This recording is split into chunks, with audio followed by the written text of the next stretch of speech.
I had a question the other day on one of my videos from a guy up in Canada, and I'm sure probably the deal in Canada is just the same as it is here in the US. And these here are garbage dumpsters, and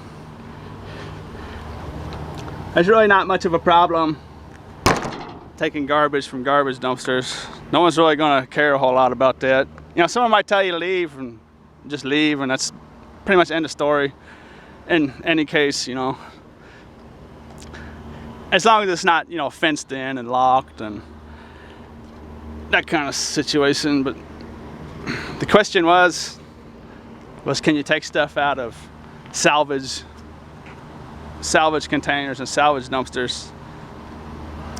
And here's the difference. See all that? That's all metal.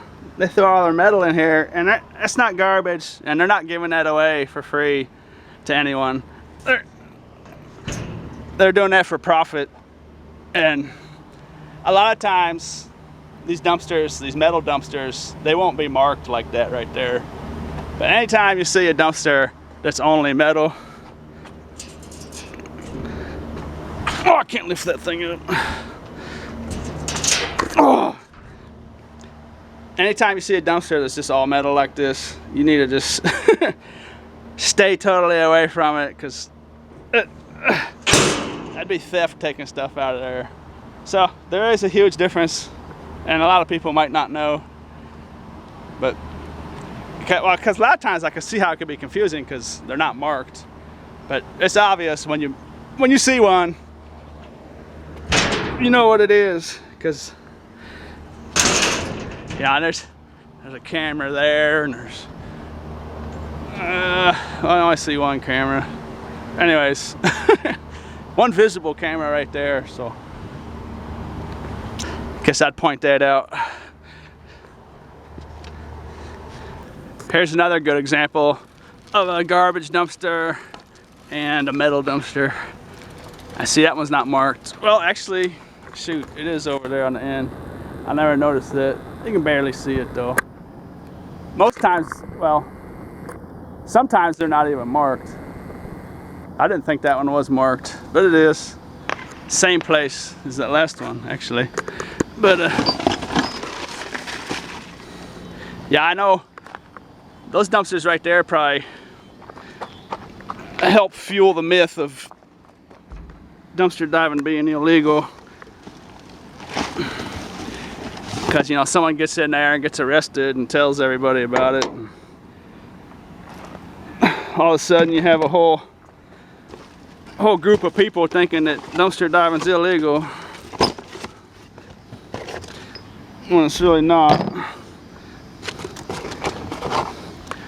See, and I mean, there's metal in this garbage dumpster right next to this big dumpster, so it's like the little skibble scabble metal, but it's a couple pounds of short steel I just pulled out of there.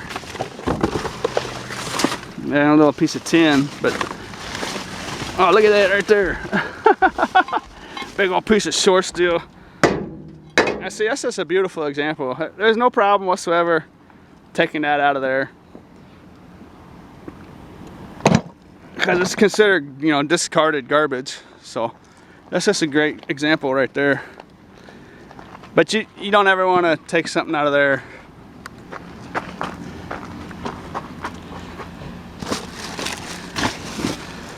that couldn't have worked out better. So yeah, that's actually a nice little score.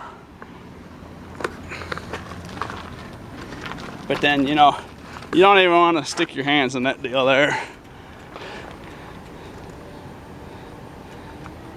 Someone has thrown garbage in there, obviously not understanding what they're doing.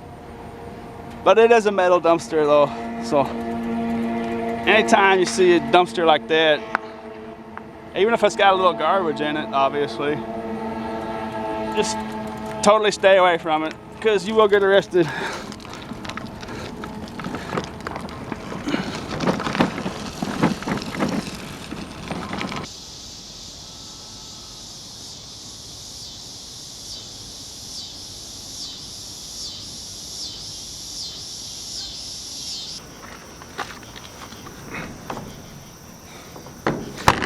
cord action. That was a really nice TV once upon a time. I can see the big crack in it right there. And that cord is already out.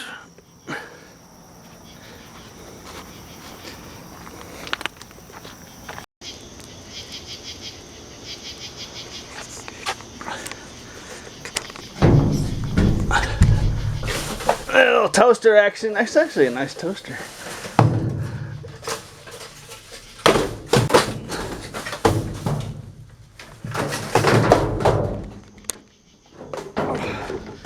But I never try to sell stuff like that. It's different when it comes from a dumpster like this situation. And these cords, they might not look like much, but they're pretty much my favorite scrap item because they really do add up. And the thing about them is they're just so easy to carry, you know, no matter your situation. And they're usually fairly clean, almost always clean. You know, like aluminum cans, if you don't have the deposit program, you're looking at a couple dozen to weigh a pound. And with these cords, you're just looking at a few of them to be a pound. You know, these are kind of light ones, but you get a couple bigger ones in there and you got yourself a pound real quick. So, and they're worth more than cans also. They actually add up really nice. I was all focused on telling you about cords, and I didn't even bother to look. Right there, staring me in the face, big old piece of stainless steel. And my bike has shifted and it rolled back against my leg. So I'm now holding my bike up with my leg. I hear something in there. What is it? No, never mind. Oh, let's see if I can do this without. There we go.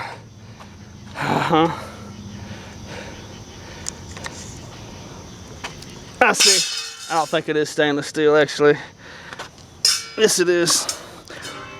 A stainless steel is the one thing that's pretty much impossible to know what it is without a magnet.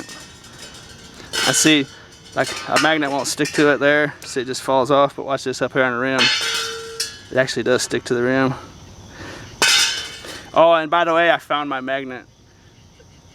So that's a little powerful magnet, and I got my 1943 steel penny stuck to the top of it. And it was actually stuck to the end of my bungee cord in my tote somehow. So, got that back. And the scrapyards where I live won't buy metal as stainless steel if a magnet sticks to it. They just buy it as tin or steel.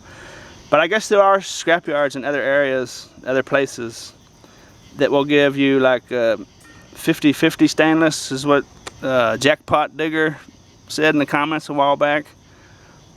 And I think I do remember a scrapyard years ago giving me dirty stainless for a piece that the magnet barely stuck to, but that was a long time ago and it was a one-time deal. So scrapyards are so different, you know. You got any scrap information you hear on YouTube, you got to take with a grain of salt, because the scrapyard down the street from you might just do whatever they want, you know. I mean, it's all going to be fairly similar stuff, but it's also going to be really different. That's just, any questions you have, you just want to talk to your scrapyard. There's just really no way around it. Or scrapyards. Because if you have more than one scrapyard close to where you live, it's almost guaranteed that they're going to do things a little different than each other. So, like all the scrapyards I go to, except for one, they call electric motors, and there's one scrapyard that calls them transformers.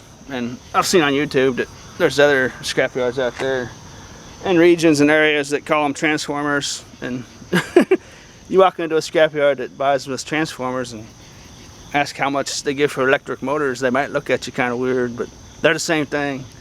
It's just, it's kind of amazing how there's no uniform system to this recycling and scrap business. But anyway, thought that might be kind of interesting.